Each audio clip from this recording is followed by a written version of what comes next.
This program is part of a business forum series produced by KPCC in person and sponsored by UC Riverside School of Business. Thank you very much for coming out this morning, and I want to do our last introduction of this morning and welcome Subir Chowdhury to the stage. Subir, come on up here. We are so honored to have you here this morning. And most of you are probably already very well acquainted with you, but just in case, I'll run through some of the highlights. Subir is chairman and CEO of ASI Consulting Group. Their client list includes many global Fortune 100 companies. He's been described by the New York Times as the leading quality expert and by Business Week as the quality prophet. And he has authored 15 books, which have sold more than 1 million copies and have been translated into more than 20 different languages. His most recent book, which we have on sale in the lobby, is called The Difference: When Good Enough Isn't Enough, and it's just made the USA Today bestseller list. So congratulations, Subir, and thank you so much for joining us this morning. Thank you. Thank you. So we have a lot to talk about this morning, but I want to start with you have a very interesting job, which is going into companies when there is a problem. And you see all sorts of companies all over the world. When companies call you in, what is the most common problem they are calling you to solve? That's a great question. First of all, thank you so much for inviting me. All my life, last 20 years, I have been helping companies, specifically in the process improvement. And I'm sure most of you may have heard of Six Sigma process improvement methodology, as well as I introduced a concept called the LEO, Listen, Enrich, Optimize. So most of the time when companies invite me, when they have a major problem. So that means the problem can be either the revenue growth or the problem can be, can you save me some money? So for an example, recently one of the US automaker invited me because they have a major recall that will cost them close to $2 to $3 billion. And they invited me and said, Subir, I have 36 months, can you save us $2 billion? Simple, right? So the good news is, my only criteria is that CEO has to be 100% committed. If the CEO is not committed, I don't take client. And I really mean it. I even walked out of a deal of a $40 million consulting deal because the CEO is not 100% committed, right? So in this case, I wanted to meet with the CEO, right? And their purchasing was saying, hey, sorry, none of the other consulting firm wants to, meet with the CEO. Why you are demanding? You'll not even submit a proposal until you meet the CEO? I said, yes. I said, I didn't come to you, you came to me, right? So he said, wow, you really, I said, so ultimately, long story short was, the CEO ultimately have to meet with me. So when I met with the CEO, and she was saying, Subir, what the heck? Why you demanded you will not submit a proposal without meeting with me? I said, I have only one question to ask you. I said, okay, what is the question? I said, do you have any children? CEO said, yes. I have a boy. I said, okay, I have a boy too. I said, suppose both of our child is in danger, life-threatening danger, and you can only save one child. Which one you're going to save? And the CEO said, of course, my child. I said, okay. I said, I'll do the same. So now the question is, that means each of us, always think about our own family first, right? Our own blood first. So great. Now the question is, whatever the deployment you want me to engage on, it will be your baby or my baby? Looked at me and said, what do you mean by that? Simple. It is your baby or my baby, that $2 billion saving. And the CEO looked at me saying that, okay, I got the message. I promise you it will be my baby. I said, okay, when your baby is in danger, then I'll come back to you and say, now your baby is in danger. Will you jump up? She said, of course. I said, okay, we are in. I'll submit the proposal. But you remember this day. Because there will be a time will come when your baby needs you, not me. But traditionally, what happened is when they sign a multi-million-dollar type of contract, they believe consultants will come in and do a miracle. no miracle can be done by anybody unless the CEO of the organization is 100% ready. So, ultimately that organization within 16 months, we delivered $2 billion, right? So that's what, so normally, and the thing is, what I find is in most of the organizations, there's a lot of the processes are broken. And unfortunately, majority of the senior leaders, they are not, they know the processes are broken, but they may not know how to fix those processes, right? So what I do is basically go there and try to look at all their processes and make sure that it becomes robust and fix most of the process, and that really helped them on saving money. And how do you make sure that you are doing that and actually getting to know a company's culture and finding out what senior leaders are doing and thinking? Because you are just someone dropping in for a time. How do you understand the company's culture? So let me tell you, this is my 15th book, The Difference, and last 14 books I've written before The Difference came out is about the process improvement. So I've been helping companies saving these billions of dollars. And what happened was,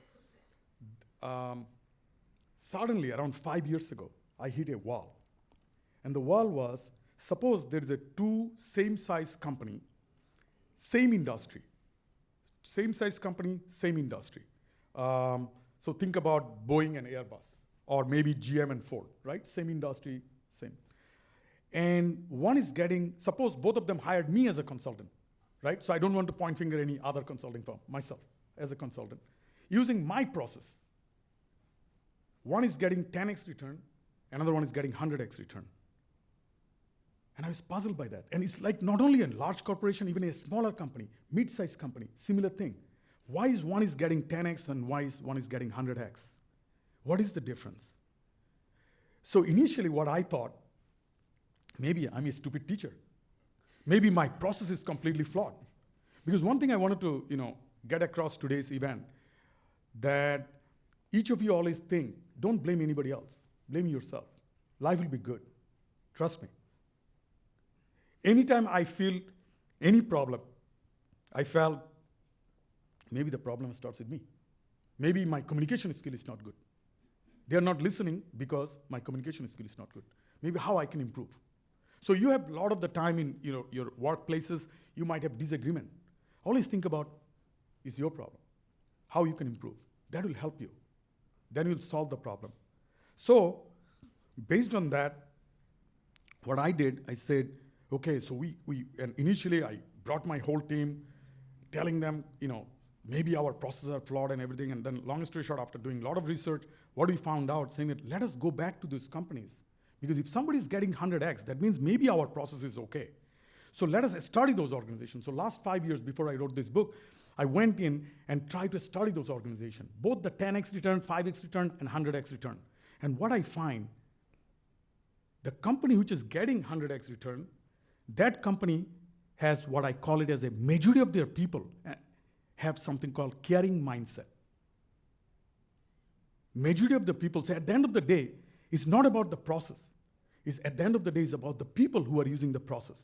So unless people have the mindset, and I'm not talking about only the CEO having the mindset, I'm talking about all the people, from the worker level, like to the bottom, to all the way to the top. Majority of the people, if they have the caring mindset, they are the one who are getting 100x return. The companies who are getting only 10x return, they may not have the caring mindset. So what is the caring mindset? And that's what I try to reveal in the Difference book, right? And you have stories that illustrate that. One of them is when you're visiting a company and someone finds a toothpick on the floor.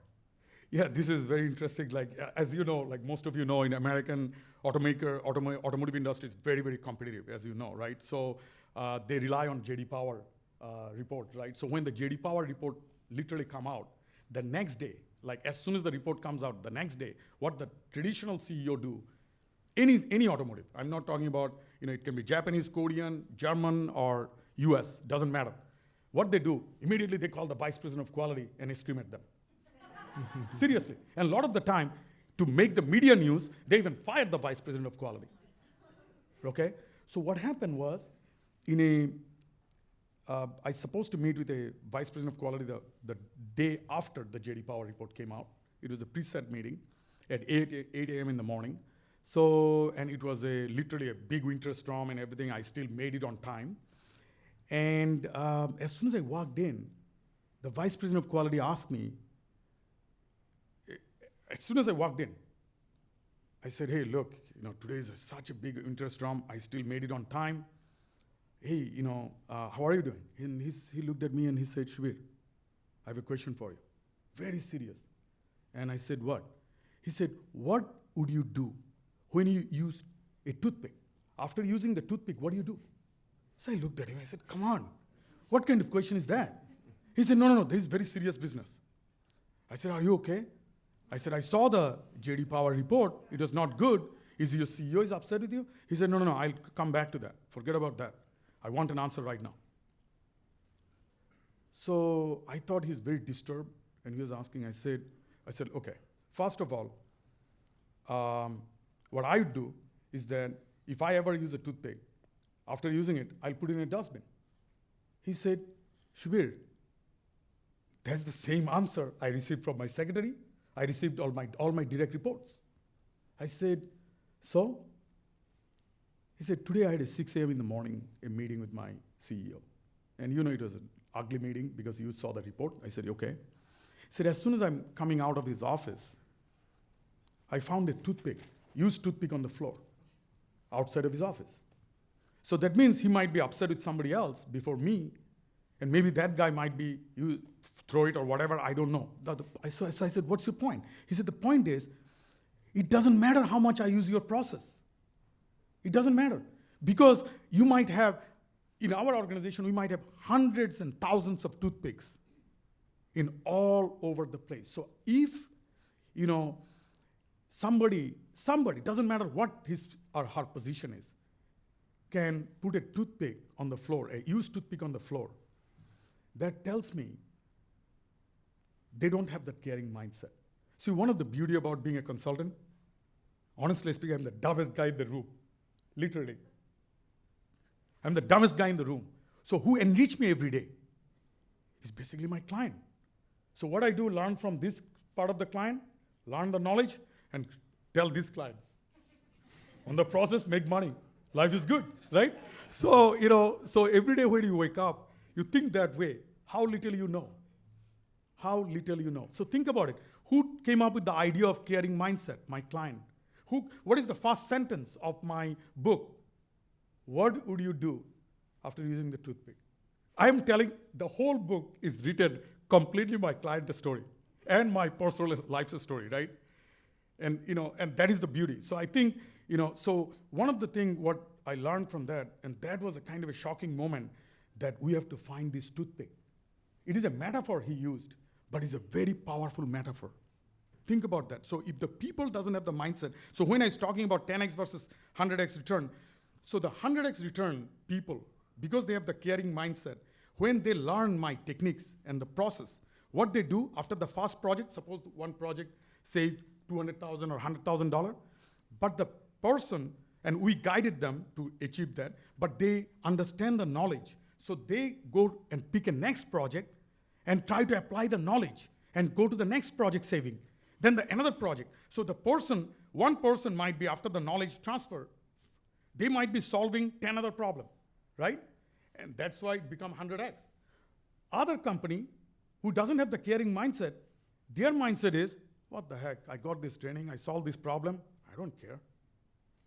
I just did it because my boss said so. Wash my hand. That is the difference, right?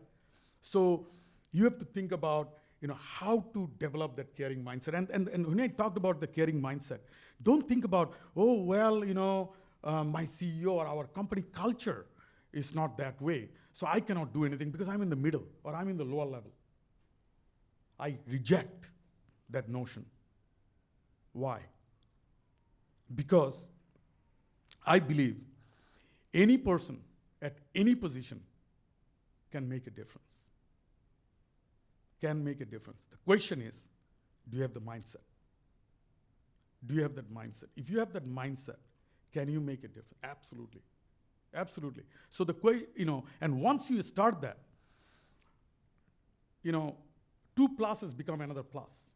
Once you start that, you will be seeing miracle over time.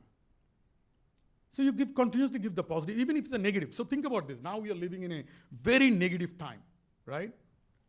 So when every single day when I wake up, when I was brushing my teeth, I'm thinking about what is the one thing I can do to another human being?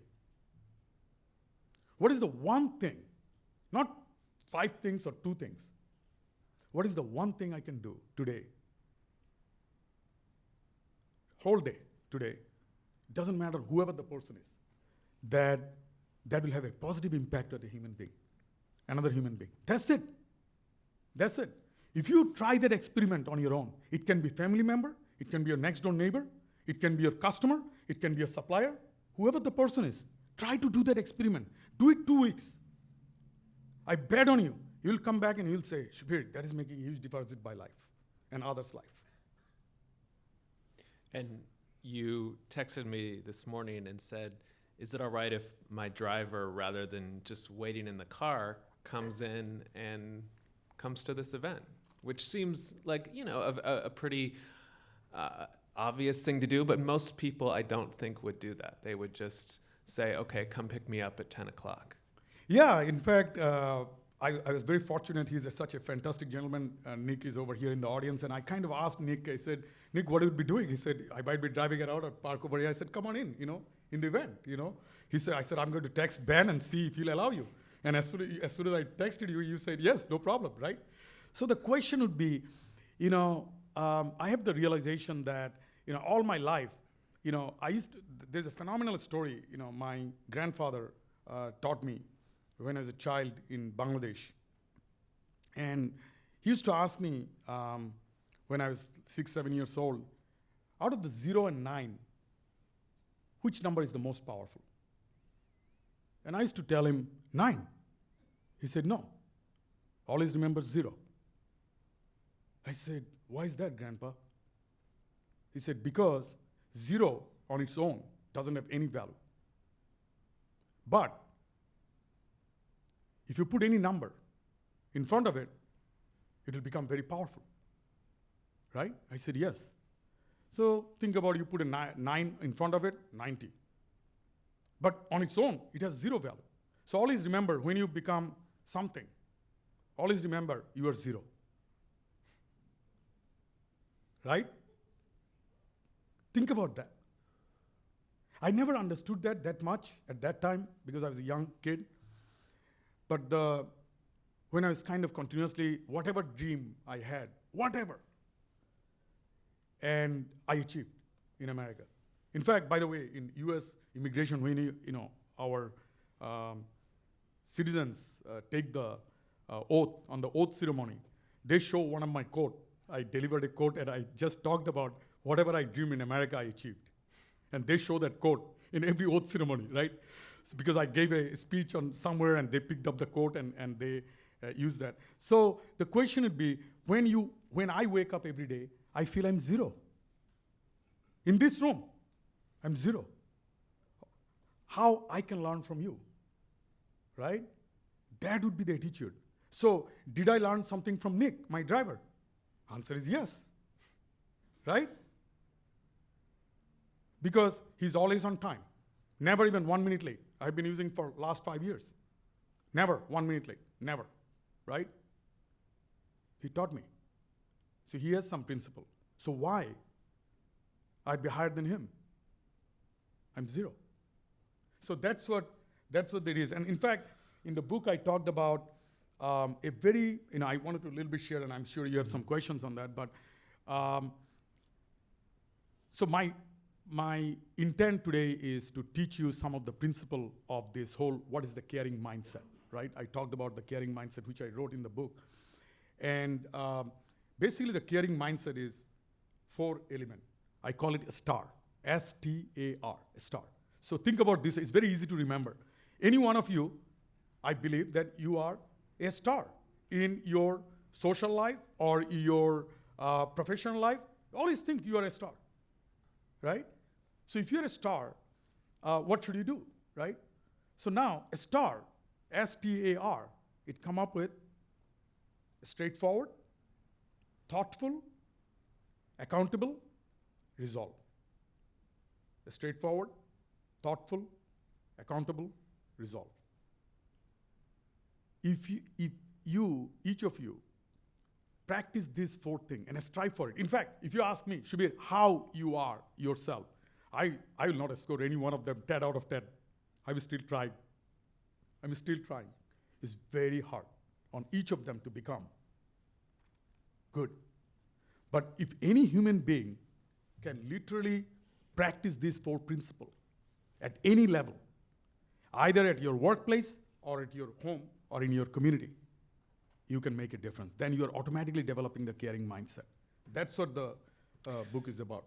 And you know, a lot of the book seems like it's about being a better person, about caring, about being nicer. But you are not paid tens of millions of dollars to go into companies and to make them be nicer. You're paid to make them more money.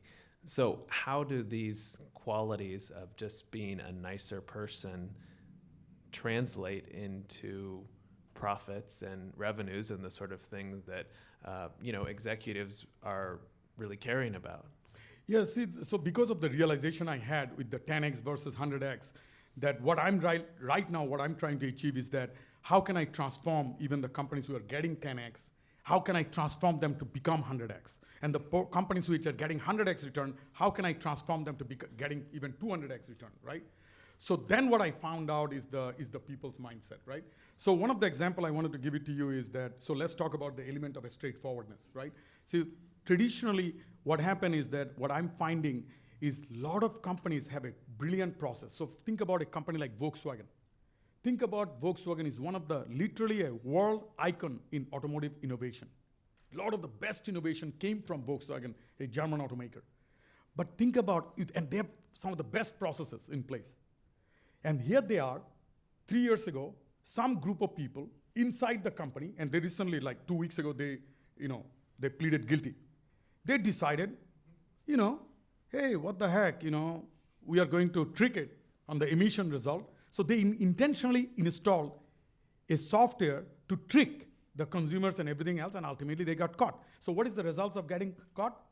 So far, they're paying US $10 billion fine. They're paying maybe another 10 or $15 billion in Europe. There's all these countries having a lawsuit.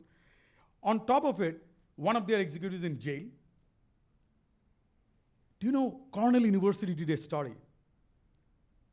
White collar crime, not blue collar, white collar crime in America cost $300 billion annually. So what is the purpose of education? Think about that, right? So, and I believe it is not having a straightforward culture within the company. In fact, the sad part is a straightforwardness even punished in the corporations, in companies.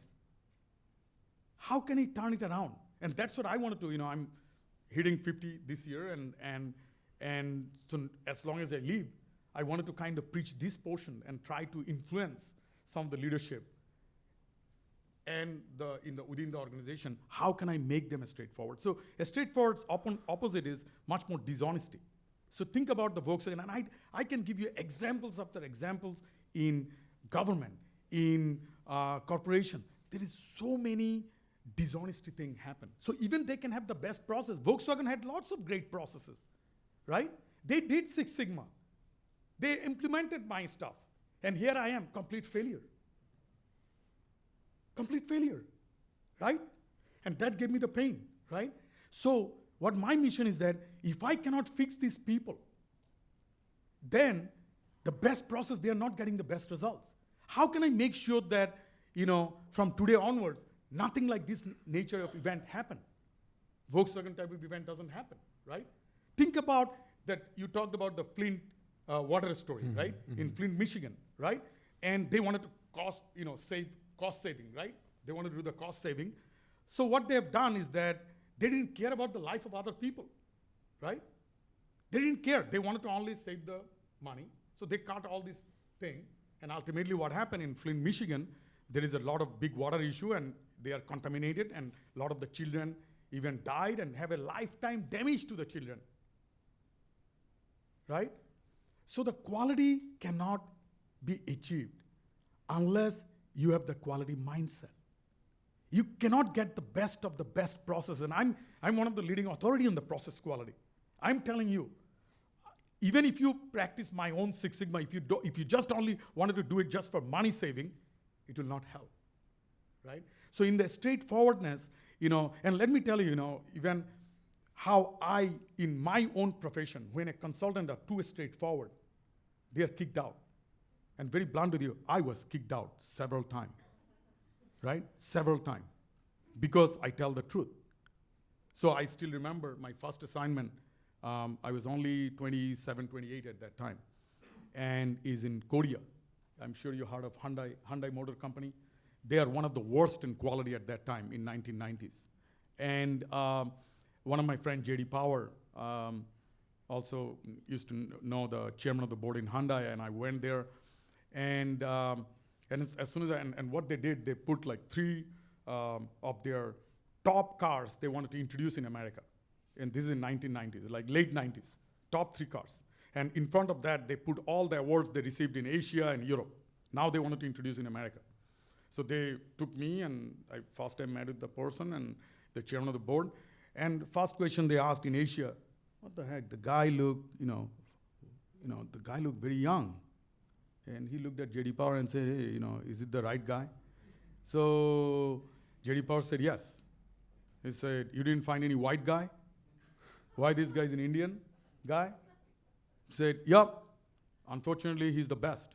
I said, really? Okay. So he said, I was observing because it's through the translator. So what I did was, I said, hey, this particular car, what is the market segment you wanted to target in America? I asked that. They said, well, it is targeted for the college kids. So I said, can I go inside the car? He said, oh, you can drive.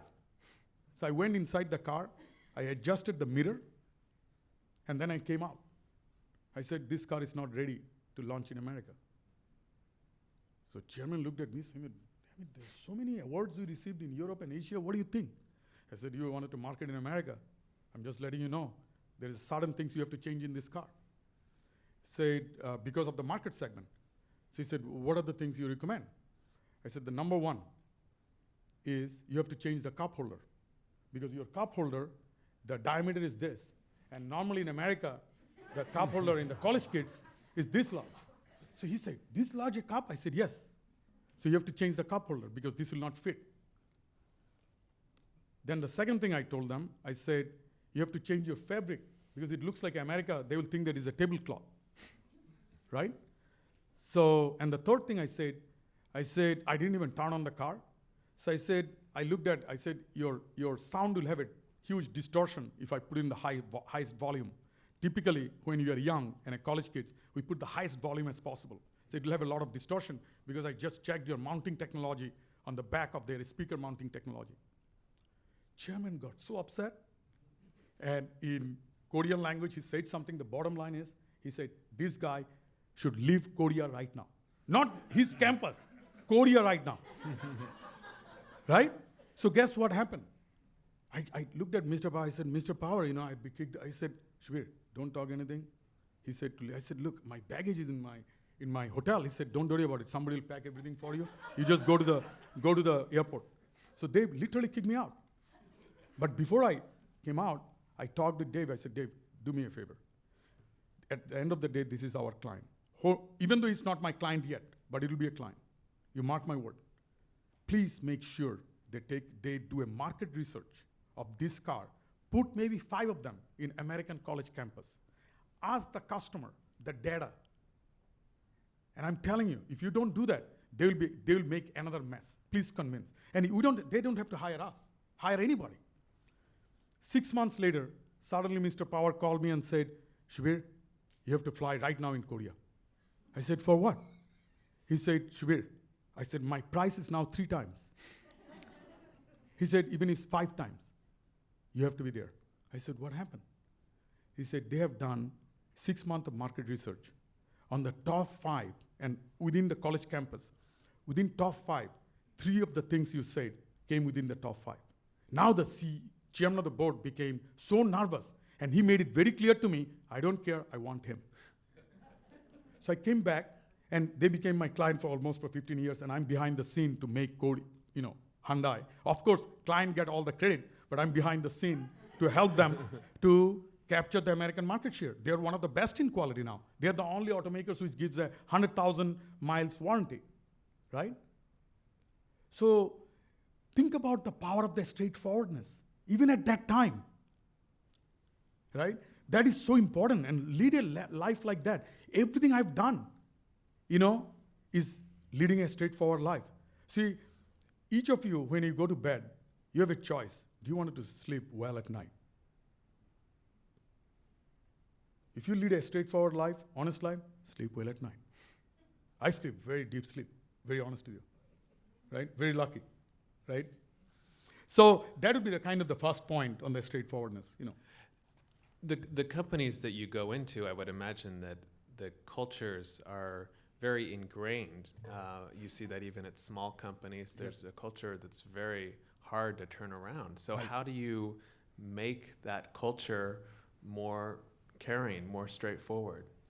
Yeah, I think the question would be initially, it depends, company to company it varies, right? Some companies, I think, when the CEO take the lead and senior leadership team take the lead. And when I talk about take the lead, it's not about buying bunch of differences and give it to everybody. No, it's about what you're practicing, those principles. So if the leadership, they demonstrate, it can be a small company or it can be a large company. If the leadership demonstrate and practice those and show those as straightforwardness and reward them, that will be the one change.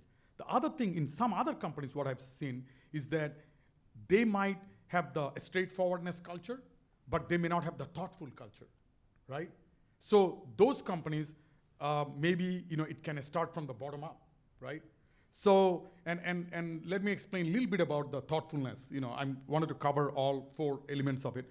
So think about on the thoughtfulness.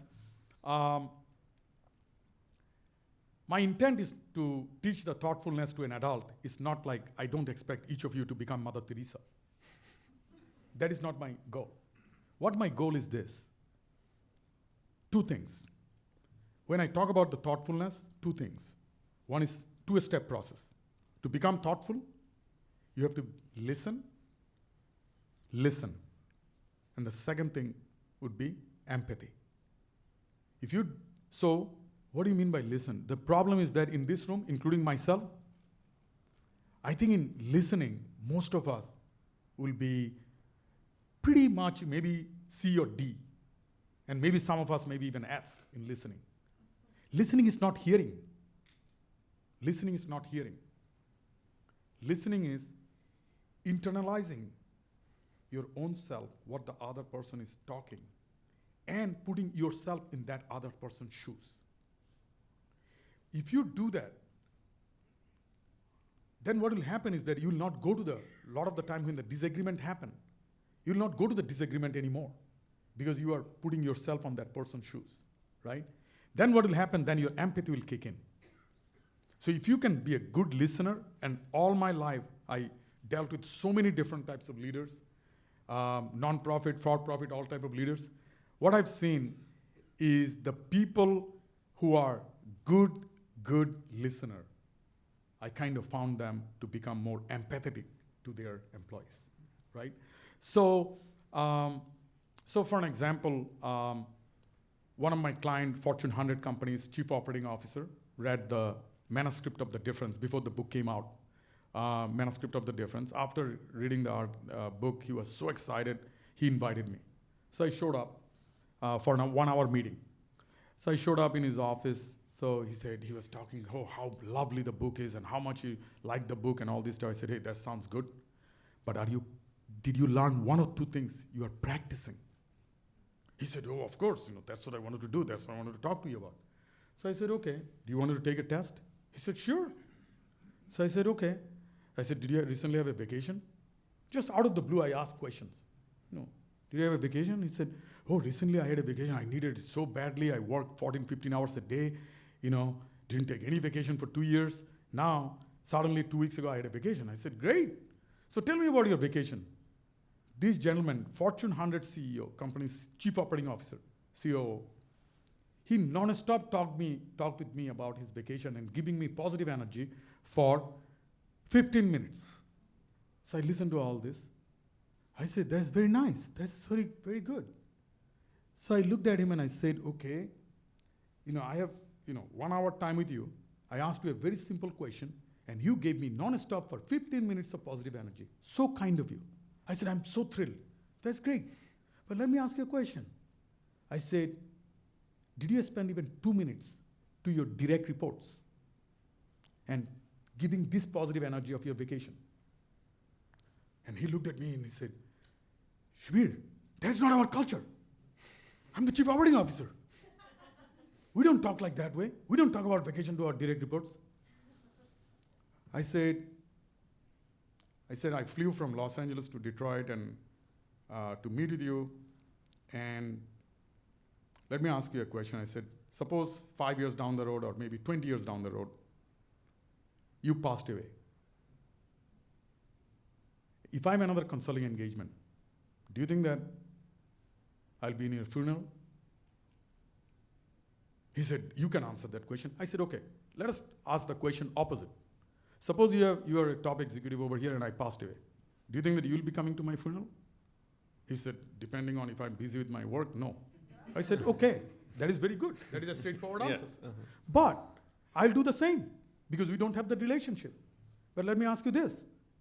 If you're drop dead, do you think that all of your direct reports will come to your funeral?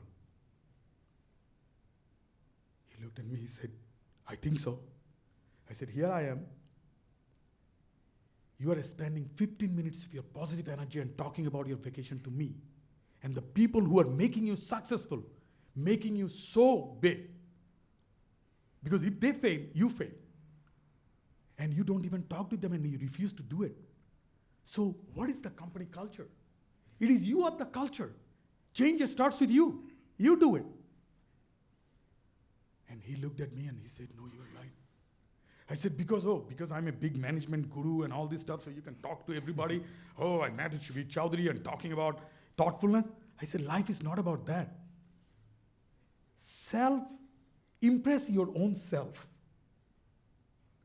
Very hard to do. Trust me.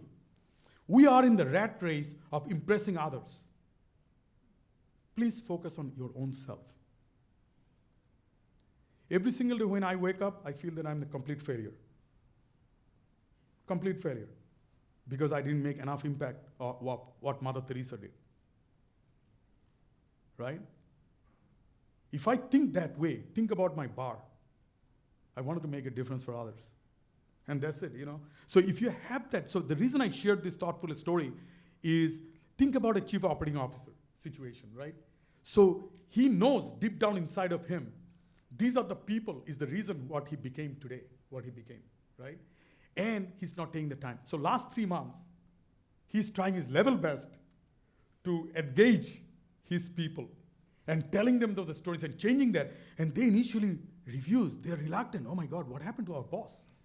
But the advantage is, now his next level is doing to their next level. And I told them, see, in life, be authentic. Look, I still have my own Bangladeshi accent. That's okay. That's okay. And still people are paying top dollars to listen to me. Right? It's okay. Because I'm authentic. I don't want to. I said, okay, I tried my level best, still I cannot perfect it. I'm still trying my best, but still I'm not perfect. I still have the accent. That's okay. The more you are authentic, more you deliver, more you make a contribution. You touched on this a little bit, but I want to also ask for people who aren't executives or leaders of a company, for those of us who are just the rank and file employees, what can we do to improve a company's culture or even try to turn it around? That's a great question. First realization is this. I started the conversation, irrespective of your position, irrespective of your status either the financial status or whatever the status you have, even in socially or in the organization. Always think you have the power, unbelievable power, to change the world. If you develop that, as soon as you walk out of this room, you feel you can make a difference in all facets. You can. Question is, what is the mindset you have? So think about it. Do you think that I did not face adversity in my life? I faced unbelievable adversity in my life. Let me tell you, when I first came in to America, 1991, and my faculty advisor, he wrote to me, he said, Shubir, if you come in, because I applied very late for my graduate program, because I suddenly made a decision I wanted to come to America, all of a sudden.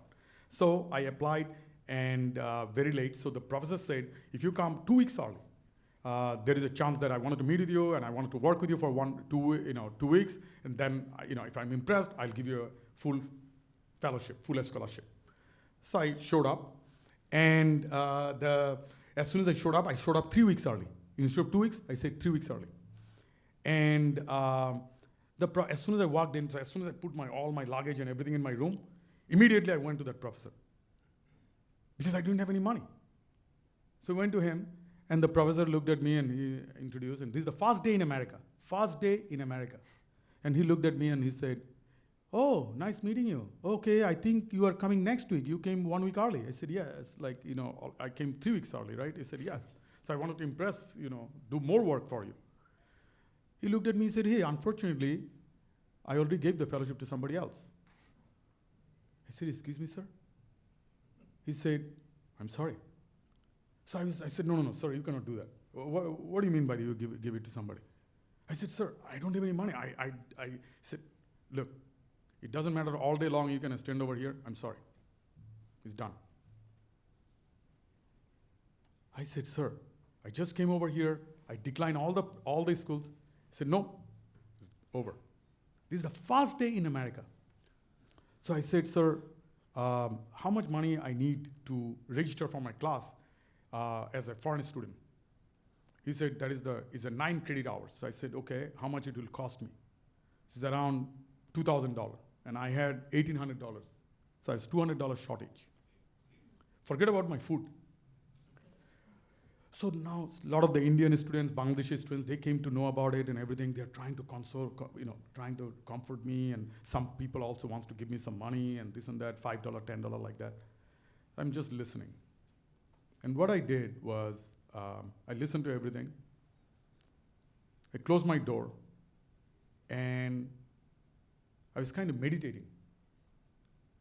And I was the only thing I'm just talking to myself. I said, is all my American friends in Bangladesh, in India, did they lie about America? This is not the America they told me about. But I always remember some of the American friends I met, when I was 21, like at that time. They always told me saying that you'll face lots of challenges, but America is a country you just put aside, never give up.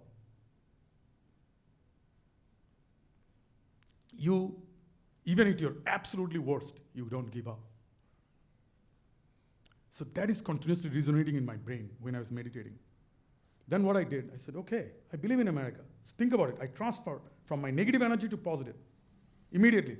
And I said, I'm going to go every single department.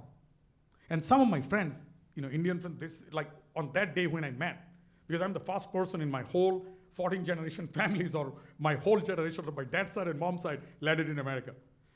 And so I don't know any relatives now, nobody at that time. So anyway, what I did, I said, I'm going to go to each of the department. And some of the guys, they told me, hey, you can work illegally, and no problem, don't do. I said, nope, I don't want to do anything illegal. So what I did, I started going to every single department. So I went to even English department. And trying to portray, I said, hey, look, I graduated from one of the top schools in Asia called IIT. And it's like an MIT of India. And I said, look, I can do this. I can teach you a graduate student in English. Think about this. And I was an engineering degree. They throw me out. Some of them really insulted me, throw me out. I went to 23 departments. The 23rd department was mathematics, math. So this professor, by the way, my first guy, he's a white guy too. My second, the mathematics department professor, he's a white guy too. My grandfather told me, all 5 fingers, not same size. So if one finger does something bad, doesn't mean the other fingers are doing something bad. Right? Think about that profound wisdom he gave me. So based on that, what I did, I didn't give up. I was insulted, I was humiliated, I was thrown out of the room, still I didn't give up. I went to the 23rd department. Mathematics department sat with me and he said, hey, Shubir, it's great meeting you. Wow, I'm the 23rd department? I said, yes, sir. He said, okay, can you do some research on polymer? I said, sir, I came over here to get a degree in industrial management, but I'm an engineer, I'm an aerospace engineer. Yeah, I think I can do a good job in polymer. He said, do you know anything about it? I said, no, sir. He said, then how will you do the research on polymer? I said, you tell me it'll be done. He said, okay. All right, I love your confidence. So he called a professor immediately. The professor came in. Professor saying that, hey, I'm very impressed, there is a fellowship given by Dow Chemical. It's not awarded yet. I think you should interview this guy too, because I'm impressed with him. So the professor said, okay, what degree you have and all this stuff. So I kind of told her and she said, well, there is a fellowship, would be given by Dow Chemical. And if you get it, your education is completely paid for. Completely. Plus, you'll be so rich because they'll give you so much of money outside of your tuition and everything, room, board, everything taken care. I said, okay. So ultimately, I went to the interview. So from that office, I went to the library. I did not take showers, nothing.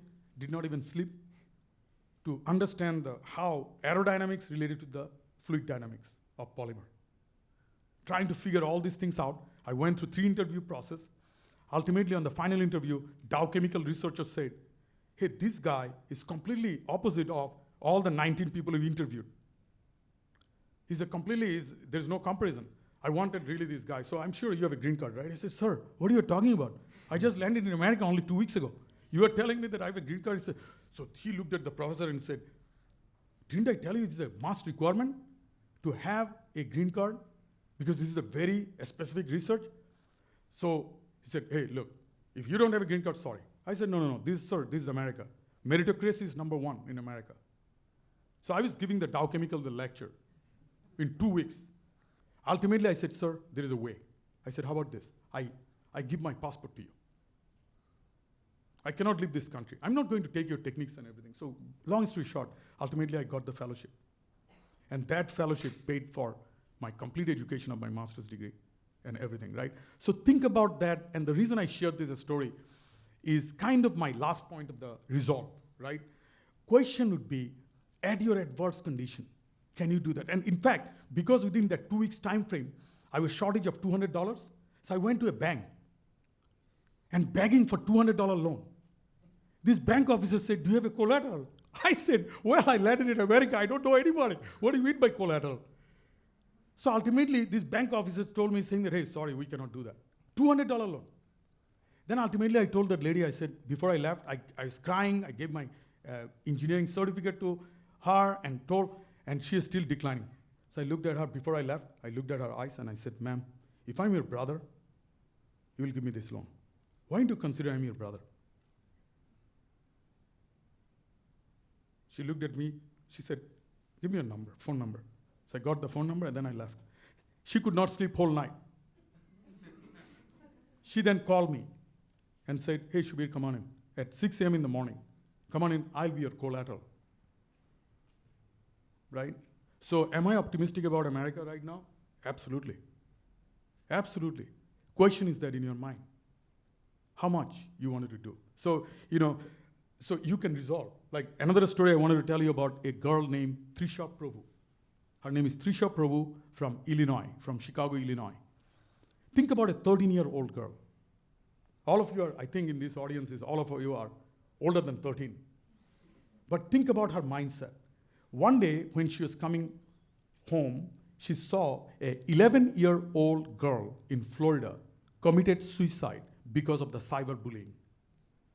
And this 13-year-old girl, Chicago girl, saw that, and she was in a room and screaming after reading that. And she said, enough is enough. I don't care about the adult. I wanted to solve the problem. 13-year-old girl. What she did, she continuously started the research. And based on the research, she came up with something called Rethink. It is an app called Rethink. What the Rethink does is that what she found out in her research, in adolescent years, when they're trying to do something bad, if their brain can be stopped at that moment and they rethink, immediately they change their behavior. 93% of the adolescent who has that app in their iPhone or anywhere, guess what? They stop before they send the hurtful message. And now, this Rethink app is sponsored by Facebook, Google, and everybody is one of the highest usage app. And instantly she became. So think about that part.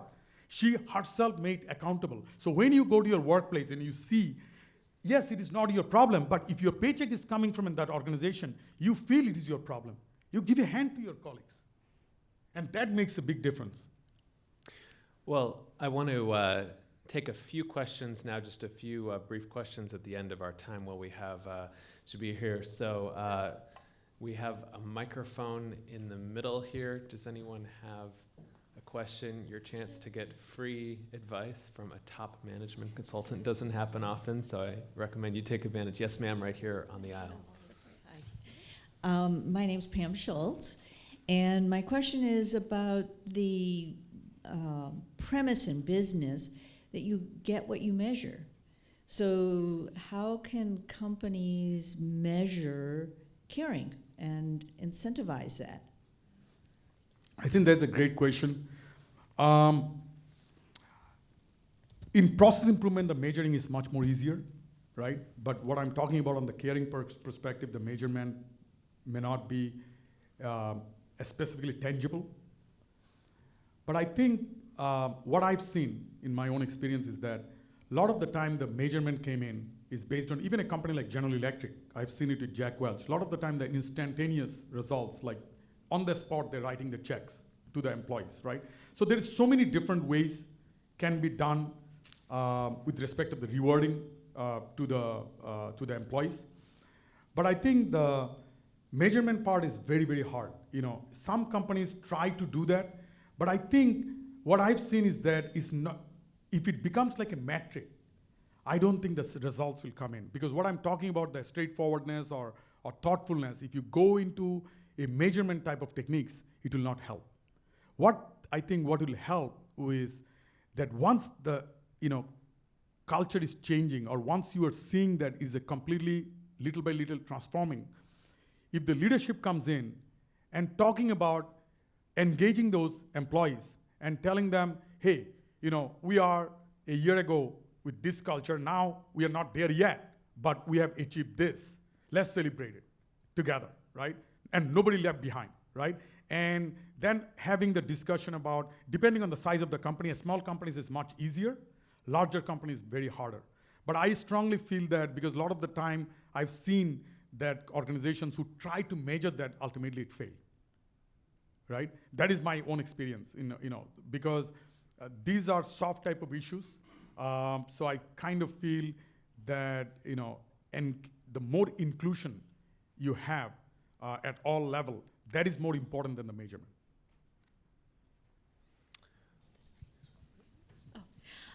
So I was really impressed by your story about getting a scholar or the fellowship when it was only supposed to be for a green card holder, because I work with international students, and that's something that comes up all the time. Is even for international companies that are owned by someone who's Chinese or Indian, they're like, no, green card only, and it's really hard for them. Like, what kind of advice would you give to international students to get a company to take a risk on them? I think it's very tough. Company to company, it varies. But I think, again, what I feel like, as I'm sure that in America, thousands and thousands, I think it's millions of dollars, but thousands of scholarship, okay? Either in graduate level or undergraduate level, nobody applied for. Question is, how much, like think about it. I came over here to do a degree in industrial management. Went to a mathematics department, right? And doing the research on polymers. And by the way, when my research is done, it got the best graduate thesis award, right? So the question, and then Dow Chemical said, any school in America, including MIT, you can pick, you do your PhD. And I said, no, I'm not going to do it, right? And I didn't do it. And my dad was crying on the phone and saying, Shubir, we don't need your money. Can you get a PhD? I said, Dad, PhD will be given to me. I don't have to go to college. And he didn't understood it. And 2004, I got some honorary doctorates, right? For my work, right? So the point is that how much the belief I think they need to have. And the other of the student, I don't want to, because there is some other company. If the first company reject, maybe there might be another company there that they will ultimately help. That is my opinion, so. Excuse me. It's an honor, sir. This is Mujib Siddiqui from Little Bangladesh, small neighborhood here next to Koreatown. And I'm from the same district from Mr. Shubir Chaudhary is. The question I have is, I have seen, like today, you have recognized, Nick, in some of your books that you have meticulously recognized every single people contributed in some of your works and to put them in. If you can kindly just share with us the impact of recognizing that can have in enriching yourself or the readers, and so we can be benefited about. I think, again, is a question of the mindset. So for an example, that I think at any given time, if you really think about that, as I said, that you are zero, right? If you really think about that way, and then you think about only way from 0, I'll become 10, because if another individual or another 9 other people are contributing to me, and should I be thankful to them or not, right? If you position like that way, self-0, if you just try to do that and think about the reason I became what I became, because countless of other people. This is a very profound thing, like when my publisher, I finished the manuscript, my editor said, Shubir, maybe the last chapter you talked about who made a difference in your life, that who created a star in your life. It is a very hard question because there's millions of people I met, including my own employees, including my customers, everybody. But the question he asked, who put the star in my DNA, right? There's only 3 persons I found, and none of them is highly educated. None of them are also financially also very sound. It's basically my father, my mother, and my grandfather. And the reason is this. Think about, my grandfather, in fact, in the book I talked about it. My grandfather, when I was 5 years old, used to give me a coin and a pen. Coin and a pen. And he used to say, choose one of the two. And every time I choose the coin, he said, no, you always choose the pen. I said, why, grandfather? He said, look, everything you see is created by a pen. So by the time I was like 8 or 9 years old, he put in my DNA as if pen has a magic. So he told me, he said, if you read a book, you like an author, you write him a letter. If you don't like the book, you also write to the letter. So I said, Grandpa, if I write the letter and if they don't reply, write it again. So I said, okay, suppose I wrote 100 letters. They didn't reply. Write it again, 101st letter. So I said, do you think that they will ultimately reply? He said, if it's needed, write 1,000 letters. Ultimately, they will reply. I said, Grandpa, are you really serious? He said, yes. He said, you start trying. So I started trying. Think about this. By the age I was 12, I didn't go to, by the way, Harvard Business School to learn leadership. By the age 12, all the top laureates, painters, like a movie actor, actresses, became my best friends. Just by writing letters. So when even I came to America, what happened? When I wrote my first book, called The QS 9000 Pioneers, is one of the automotive industry's top book, which kind of turned my whole life, is my first book, and I was working at GM as an engineer after graduating from college, and I had the vision. I wrote that book, and first thing I did after getting the manuscript done, I sent it to all the world's top quality gurus. No reply, because I was nobody, right? They didn't care. They don't know me. Guess what? Wrote to them again. No email at that time. And I'm talking about J.D. Power, Dr. Taguchi, Philip Crosby. These are the giant at that time. All of them are over 70 years old. And I was 24, 25. So I started writing letters. No reply. Writing again. Writing again. Ultimately, every one of them replied. Guess what happened? I didn't have any money at that time. Every one of those quality giants came to my book launching ceremony to launch my first book. And rest of the world, rest of the audience, what they felt, they said, all these quality giants around the world coming over here to launch his book, that means he might be something. My grandfather used to do a fantastic experiment. He said, Shubir, go to a place where all the pigs there. Just play there for 5 minutes and come back. Then he said, smell yourself. I said, yeah, grandpa, I smell like a pig. He said, okay. Now, you have a choice. If you hang around with the pig, you'll end up with being a pig. If you hang around with the successful people and good people, maybe one day you'll become good. Wow. So guess what happened? It's like a miracle. So when my first book came out, because all these giants came to launch my book, rest of the audience are thinking I'm also one of the margin quality gurus.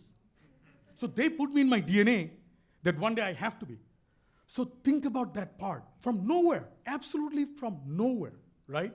So that is the mindset, So now when I go back, I wanted to give back to the people so that when I was nobody as a Shubir Chowdhury, how I can create that and give that to other people, right?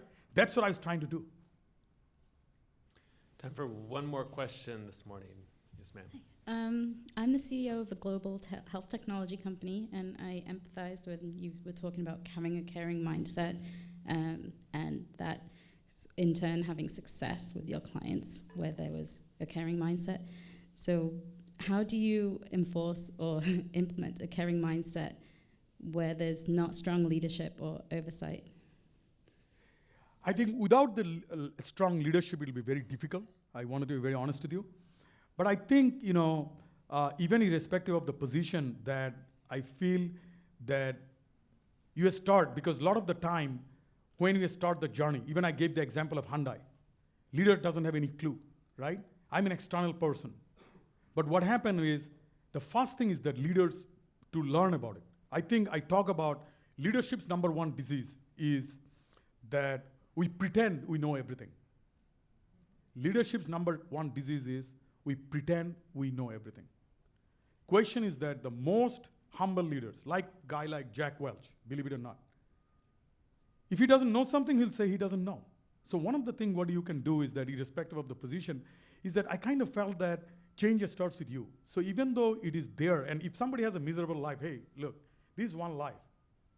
If you have a miserable life, okay, find something else. Go somewhere else, right? So for an example, even when I was writing my first book, my employer, they initially tried to block it. So guess what I did? I worked 8 to 5. From 5 o'clock until midnight, I was working on my book. Ultimately, I get it done. Question would be how much you wanted to do and wanted to make a difference. If it is there, then hopefully you can find the right workplace where the leaders will turn around, or you find another place where you can succeed. That would be my advice.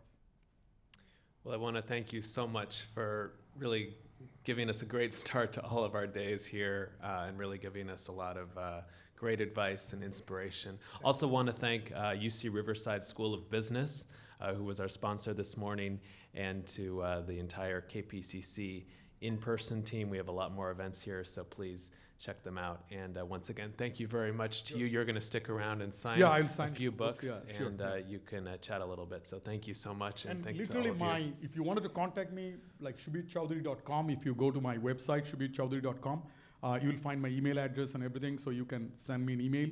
I also, if you tweet me at Shubir Chowdhury, you can also get that. So, and I'm very accessible. Like, for an example, I just recently from the book, I just excerpt 2 articles. One is called The Power of Glass of Water, another one is The Power of Honesty, right? And both of them received more than like 15,000 likes, both the articles in the LinkedIn. And I received hundreds and hundreds of emails and the comment, right? And those are excerpts from the book. And I'm reading each of them, and I'm trying to reach out to a lot of them. And what is amazing to me, all these people in this world now, they need so much they're so hungry for empathy. So hungry. It just amazed me. So I'm trying to reach them out. A lot of them even said that, by reading the article, I changed my mind because I faced this challenge, and now I think I have some hope. I wanted to turn this around. So I'm kind of trying to also communicating with them. So obviously, I'm a very busy person, but still, even if you don't get the response immediately, I'll try my level best to respond to each of you. All right, thank you. Thank you. Thank you so much. Thank you very much.